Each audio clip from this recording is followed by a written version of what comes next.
We're back with Rick Blangiardi, Senior Vice President and General Manager of KGMB 9.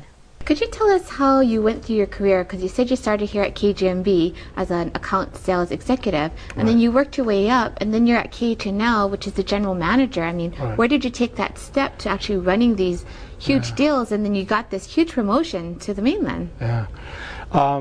Well, it just sort of happened that way. You know, I mean, I started out here as an account executive and really didn't do very well in the beginning. I mean, I'll be honest with you. I probably felt real sorry for myself. In fact, I know that I did for about 6 months. You know, everybody I would run into. Did you cry? I actually did. I was pretty emotional. Did I cry? I loved the game of football, and I loved the challenge of what we were doing at the university. And we had some great moments. Unfortunately, that year was the only losing year I'd ever been associated with. We didn't have such a good year. But I really loved what I was doing. And I had such a strong sense of identity in doing it. But as I said, economic necessity, we weren't making much money, and my wife was pregnant with my now oldest son at the time. So, yeah, I came here, and I didn't even know what I really got into, to be honest. And this station was an incredible place in those days. Well, how did you make that jump, though, you know, to the higher... I started out selling, and I started selling, and then once I got my act together and started selling fairly well, I was fortunate that I got promoted. And first it was a local sales manager's job, which is that first tier of management in sales, and then I became the general sales manager, and we had a great station and a great staff, a great team, really terrific team. They made me look good. And then a couple of years into it, these guys from across town, their general manager just walked out on them, and they had this television station, so to speak, that wasn't doing anything, and they asked me if I wanted to go run it.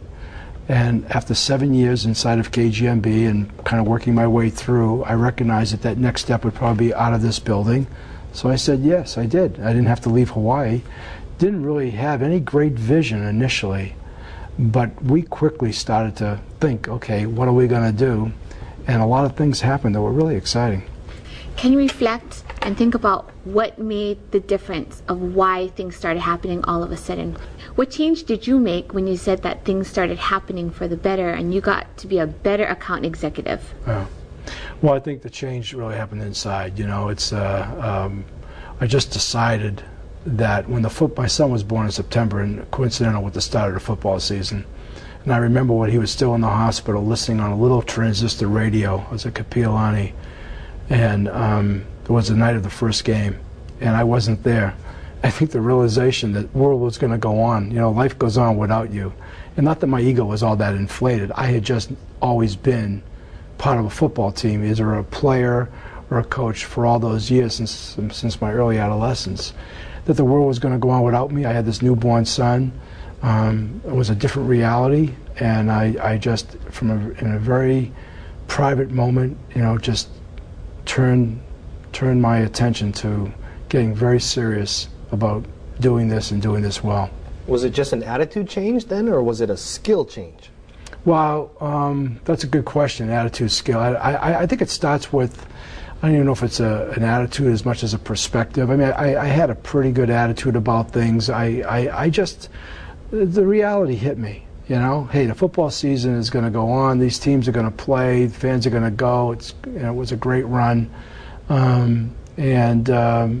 I've got to make the most of what I said I would do. And that's really, I think I was kind of fortunate. I don't know if I was ever born with an off switch, you know. I mean, you asked me about retirement. I only kind of know one thing. I just needed to put and focus my energies and stop feeling sorry for myself about having left coaching and what I consider to be, you know, kind of the prime. I mean, here I was 30 years old at the time, and, you know, like I said, I was an associate head coach and defensive coordinator, and with Coach Price, he gave me a lot of responsibility underneath that. So, you know, from a job standpoint, it was everything that I wanted to have as my aspirations to be a college coach. And we had some great coaches in those days too, assistant coaches, and we were playing a really good schedule. Remember, it was pre-WAC, and there were a lot of different rules in college football. I'm wondering when you decided as a coach that it's time to move on, and why you did not decide the same thing as a salesperson, it was time to move on if things weren't going good in the beginning. Well, first of all, I didn't really ever want to leave coaching. I mean, that's just it. I didn't see myself necessarily doing anything else. life changes, you know. Men plan, God laughs, as the old saying goes. And when my wife was pregnant with our son and the economics hit us, it was either leave Hawaii or try something different. That really became the decision that had to be made. And leaving Hawaii probably would have meant staying in coaching, going back to the mainland somewhere, or because we loved it here so much, try to do something in business.